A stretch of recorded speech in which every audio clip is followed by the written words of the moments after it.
but can become a win-win for everybody. I hate this cliche, but I haven't found an alternative for it. And that's really the formula, that no party, state party, should be threatened or feel that there is a predatory power. Now, a lot is made of what happened in Sri Lanka and, Hambin Tota. Look, if my country wants to make a vanity project, those are my decisions. Yes, absolutely. Exactly. And if that is the capital we seek, or the investment or the loan we seek, then that is our decision. Our good or our bad. Simple as that. And what I'm saying is that China has not taken that route. It has gone to countries and said, well, here's some capital, we want to invest this, here's the private sector, here's the public sector, together we want to build a Belt and Road Initiative. But how has this Belt and Road Initiative actually fared? I think we should have a quick look at it. First of all, it was launched in 2013. It aimed to connect Asia, Europe and Africa. So I said beyond the South. Europe is well past the South. Through a vast network of infrastructure projects, roads, railways, ports and energy systems. By the end of 2023, the BRI had reached over 140 countries, 140 countries. That's a huge amount, with an estimated total investment exceeding $1.3 trillion. This is not from, this research is not emanating from the People's Republic. It's coming from The Economist. And they're not necessarily looking at the People's Republic from a lens of, hey, we're excited about this.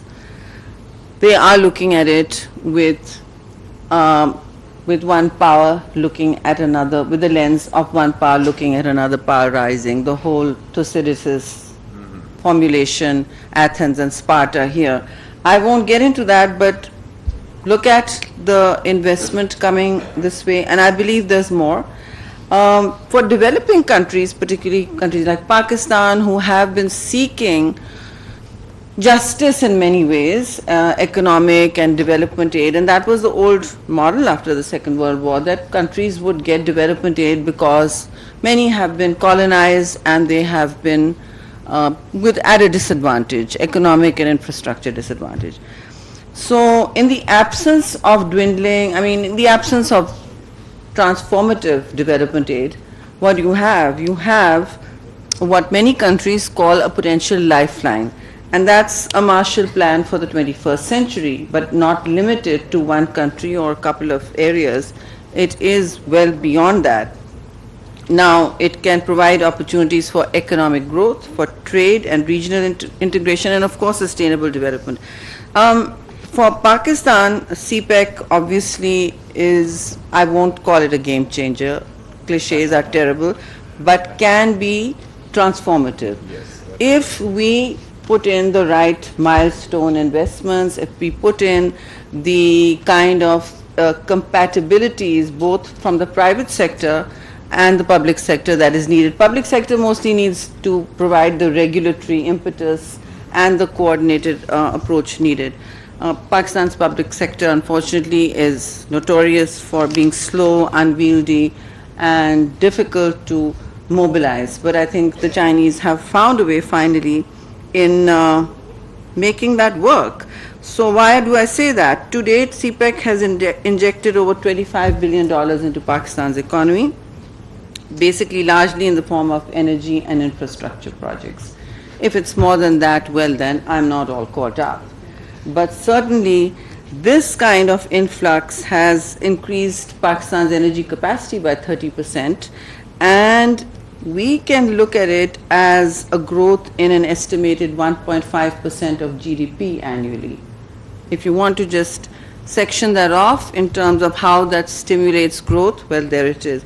It can work if we like and if we coordinate it, and there is what is known as momentum, tasalsul, then it can go much further, and I think it can be the engine for job creation, digital connectivity, through a sustainable lens. Now, why, and it can be a stimulus package.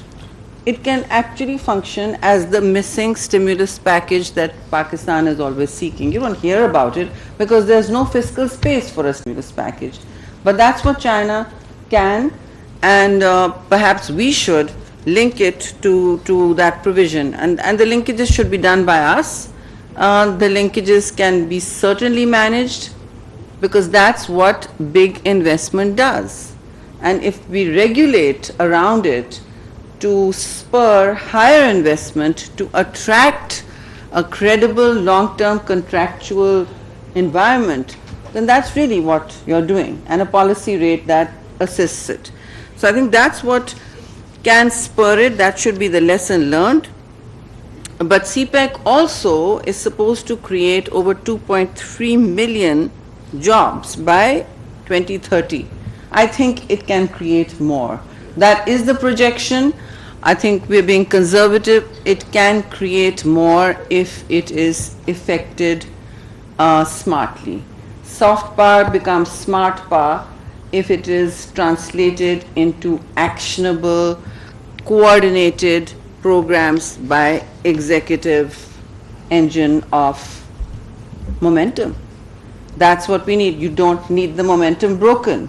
The worst thing for an investor